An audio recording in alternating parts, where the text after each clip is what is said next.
Hello everyone, welcome to our channel जहां पर हम करें इडम एंड फ्रेज। पिछली वीडियो में हमने पी अल्फाबेट की इडम एंड फ्रेज शुरू किए थे। इस वीडियो में हम उनको कंप्लीट कर लेते हैं। आज का हमारा पहला इडम है प्ले ट्रुएंट। बिना इजाजत काम से गायब रहना, to be absent from duty without permission.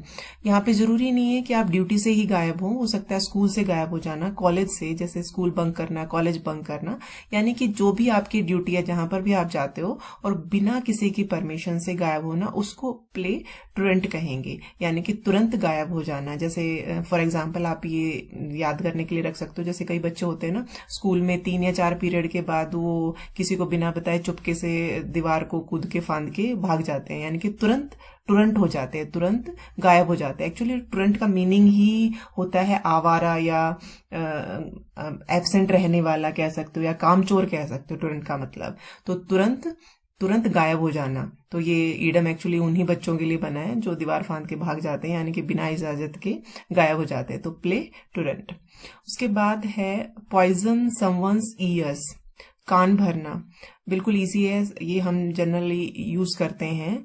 जहर भरना किसी के कानों में, समवंस ईयर्स, किसी के कानों में जहर भरना। या जहर भरने का मतलब हो गया हम किसी के बारे में बुरा भला कह रहे हैं, यानी कि उसके बारे में बुरी बातें बता रहे हैं। तो to speak against one to another. Next है पोक वंस नोज, टांग अड़ाना, या कह सकते हैं टू इंटरफेयर। पोक वंस नोज, पोक का मतलब होता है ताकना, झांकना। जैसे हम कईयों की आदत होती है ना, हर काम में ताका झाकी करते हैं या हर काम में अपनी नाक घुसेड़ते हैं। जैसे कई बार कह देते हैं तू सारी चीजों में मेरी नाक मत घुसेड़ा कर, या नाक घुसेड़ने का मतलब हो गया कि ताका झाकी करना है कि मैं क्या कर रहा हूँ, क्या नहीं कर रहा हूँ। कईयों की आदत होती है पड़ोसी क्या कर रहा है, फ्रेंड क्या कर रहा है, रिलेटिव्स क्या कर रहे हैं, तो पोक करने की आदत होती है, झांकने की, ताका झाकी करने की आदत होती है। तो पोक वंस नोज का मतलब हो गया अपनी नाक को हर जगह पर घुसेड़ देना या दूसरों को इंटरफियर करना, दूसरों के काम में टांग अड़ाना। नेक्स्ट है हमारा pour oil on troubled waters, क्रोध शांत करना, to pacify the matters. Meaning, मान लो कोई झगड़ा हो रहा है कहीं पे और कोई बीच में बीच बचाव करके उनको झगड़े को शांत कर देता है। किसी बात पे गर्मा गर्मी हो रही है तो कुछ बात बोलकर उसको शांत कर देता है, उनको दूर, झगड़ा करने वालों को दूर दूर कर देता है। तो उसको कहेंगे pour oil on troubled water. Actually ये लिया कहाँ से गया है, जैसे पिछले जमाने में जनरली ट्रांसपोर्ट के लिए क्या यूज किया जाता है, शिप यूज की जाती थी। समुद्र से शिप आना जाना होता था, तो समुद्र में लहरें उठती रहती हैं, तो लहरों को कम करने के लिए एक्चुअली उस लहरों के ऊपर कुछ तेल डाल दिया जाता था समुद्र पर, बहुत ज्यादा नहीं, बहुत कम तेल डाल दिया जाता था, जिससे क्या होता है, तेल जो ऑयल होता है उसकी सरफेस टेंशन ज्यादा होती है, उसकी वजह से वो ट्रबल्ड वाटर का मतलब आप कह सकते हैं अशांत पानी, या जो लहरें हैं उनको काम शांत करने में हेल्प करता था। तो लहरों को कुछ हद तक कम करने के लिए उस पर तेल डाल दिया जाता। तो लहरों को कम करने का मतलब हो गया अशांत पानी को शांत करना, तो वहीं से लिया गया है इसको। तो क्रोध शांत करना मीन्स किसी मैटर को शांत करना, उसको काम करना। नेक्स्ट है प्रोज एंड कॉन्स, पक्ष और विपक्ष, फोर एंड अगेंस्ट। बहुत ही कॉमन है, ये भी बहुत बार यूज किया जाता है। प्रोज एंड कॉन्स का मतलब यहाँ पे एडवांटेज और डिसएडवांटेज से भी है। प्रोज हो गया एडवांटेज और कॉन्स हो गया डिसएडवांटेज, यानी कि किसी चीज में अगर हम कहते हैं ना, जैसे हर चीज की दो पहलू होते हैं, अच्छा भी होता है और बुरा भी होता है। तो ये दो पहलू, वही प्रोज एंड कॉन्स, अच्छा पहलू और बुरा पहलू, तो इसको कहेंगे हम पक्ष और विपक्ष। जैसे कह रहे हैं, अगर हम फॉर एग्जाम्पल देखें कि आजकल की जो टेक्नोलॉजी है वो प्रोज भी है और कॉन्स भी है। टेक्नोलॉजी से हम आगे तो बढ़ रहे हैं, हम नई नई चीजें सीख रहे हैं, लेकिन जो हम आजकल टेक्नोलॉजी की वजह से हमारा जो माइंड है वो बिल्कुल अशांत रहने लग गया, यानी कि हमारे पास टाइम ही नहीं होता है, और हम इतने शांत, जो एक जीवन होता है, शांति हमारे जीवन से गायब हो गई है। तो हम कह सकते हैं कि कोई भी चीज है उसकी दो पहलू होते हैं, प्रोज भी होते हैं, कॉन्स भी होते हैं, एडवांटेज भी होंगी और डिसएडवांटेज भी होंगी। नेक्स्ट है पुल वंस लेग्स, बिल्कुल इजी है, ये तो हम कई बार कहते हैं ना कि मैं टांग खिंचाई कर रहा था, मतलब मजाक कर रहा था। तो टांग खींचना, मजाक उड़ाना, टू मेक फन और टू टीज, किसी को चिढ़ाना, टांग उसको मजाक उड़ाना, उसको कहते हैं हम टांग खिंचाई करना। तो पुल खींचना, वंस लेग, किसी की लेग को खींचना। नेक्स्ट है pull the wool over somebody's eyes, धोखा देना, टू मिसलीड। ये हिंदी में हम कहते हैं ना कि आंखों पर पर्दा डालना। तो पुल द वूल, यहाँ पर हम कह रहे हैं पुल द वूल का मतलब हो गया, यहाँ पे हम कह रहे हैं ऊन डालना, तो ऊन डालना या पर्दा डालना ओवर समबडीज आईज, किसी की आंखों पर पर्दा डालना, उसको कहेंगे धोखा देना। नेक्स्ट है put a spoke in one's wheel, तंग करना, बाधा उत्पन्न करना, to obstruct. Put a spoke in one's wheel, wheel तो हमें पता है व्हील पहिया होता है, स्पोक होते हैं जो जैसे साइकिल का जो पहिया होता है उस पहिए के बीच में ताड़ियां होती हैं, ताड़ियां बोलते हैं जिसको हम, वो स्पोक होती हैं। या फिर हम स्पोक उसको कहें, जैसे अशोक चक्र है, जो अशोक चक्र में कितनी तिलियां हैं वो तो हमें याद करते हैं, जनरल नॉलेज का क्वेश्चन है, अशोक चक्र में कितनी तिलियां होती है, 24 तिलियां होती है, तो 24 स्पोक्स होते हैं, तिलियों को स्पोक बोलते हैं, यानी कि जो बीच में वो क्रॉस लगी लाइनें होती हैं उनको स्पोक बोलते हैं।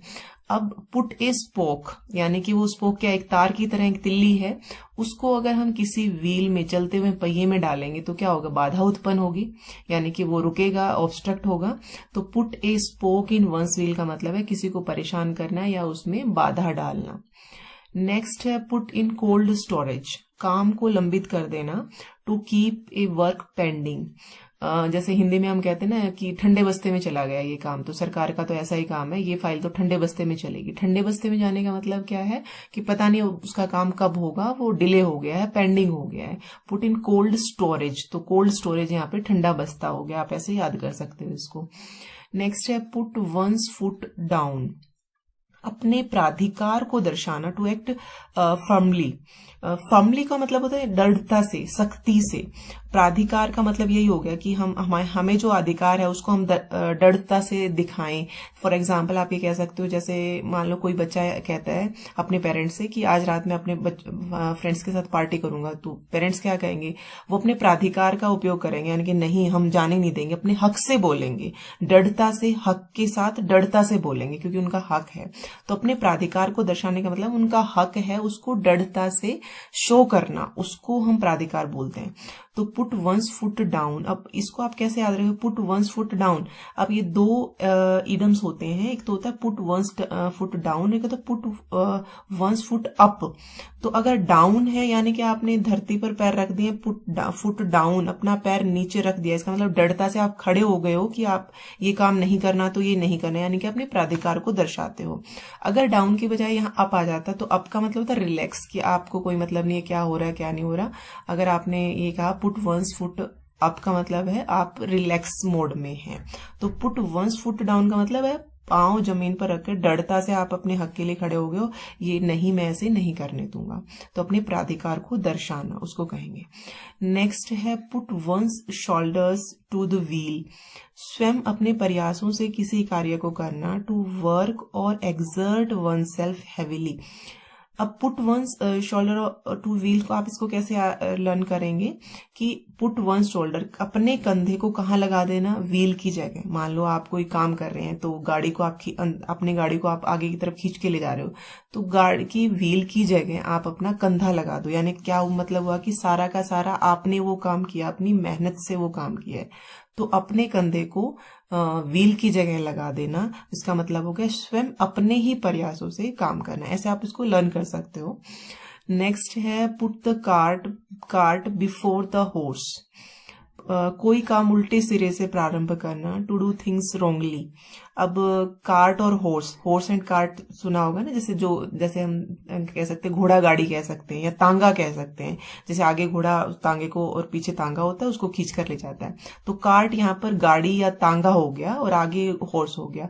अब आगे हॉर्स होता है, पीछे कार्ट होता है, लेकिन अगर हम पुट द कार्ट बिफोर, यानी कि तांगे को आगे लगा दें और घोड़े को पीछे लगा दें, इसका मतलब क्या हुआ, हमने काम ही गलत तरीके से शुरू किया, यानी कि कोई काम उल्टे सिरे से शुरू करना, अपोजिट काम करना। उसके बाद नेक्स्ट है हमारा put the cat among pigeons, बिल्ली को कबूतरों के बीच में, यानी कबूतर के पिंजरे के अंदर बिल्ली को छोड़ोगे तो पता है हमें बिल्ली क्या करेगी, उनको खा जाएगी। और अगर ऐसा होगा तो सब लोग क्या कहेंगे, निंदा करेंगे इस काम की। गलत काम या बात से काफी लोगों का गुस्सा भड़का देना, यानी कि अगर आपने ऐसा किया है कि कबूतरों के बीच में बिल्ली को छोड़ दिया तो सभी आपको गुस्सा करेंगे कि कितना निर्दयी है कि सभी कबूतरों को खा गई बिल्ली, ये काम तुमने किया। तो put the cat among pigeons का मतलब हो गया टू से, कुछ कहना या do something that cause trouble और मेक मैनी वेरी एंग्री, कुछ ऐसा कह देना या कुछ ऐसा कर देना जिससे लोगों का गुस्सा भड़क जाए, उसको आप कहोगे put the cat among pigeons. Next है quarrel with one's bread and butter. ये तो सीधा सीधा समझ आ रहा है, लड़ाई करना किसके साथ, खुद की ही ब्रेड और बटर के साथ, जहां से रोजी रोटी मिल रही है वहां के वरिष्ठ अधिकारी से लड़ाई करना। टू फाइट विद एग्जीक्यूटिव और employer who is providing one's means of living, यानी कि आप, इसका मतलब हो गया खुद की रोटी और बटर से ही झगड़ा करोगे तो खाओगे क्या, भूखे मर जाओगे। यानी कि जहां से आपको आपकी जीविका मिल रही है, जहां से आपको अपना रोजी रोटी खाने पीने की चीजें मिल रहे हैं या पैसे मिल रहे हैं, सैलरी मिल रही है, जिससे आपका काम चल रहा है, उन्हीं से आप लड़ाई करना, यानी कि उन्हीं से लड़ना या उनसे अपनी बिगाड़ लेना, उसको कहोगे quarrel with one's bread and butter. Next है क्यूरफिस। क्यूरफिस मीन्स अजीब व्यवहार वाला व्यक्ति, स्ट्रेंज पर्सन। एक्चुअली क्यूर का मीनिंग ही विचित्र होता है, तो कई बार हम कहते हैं बड़ा ही विचित्र प्राणी है, इसको ये बात समझ नहीं आ रही, तो विचित्र प्राणी, विचित्र फिश का मतलब हो गया स्ट्रेंज पर्सन, क्यूर का मतलब हो गया विचित्र। ये थे आज के इडियम, मिलते हैं नेक्स्ट वीडियो में। धन्यवाद, जय हिंद, जय भारत।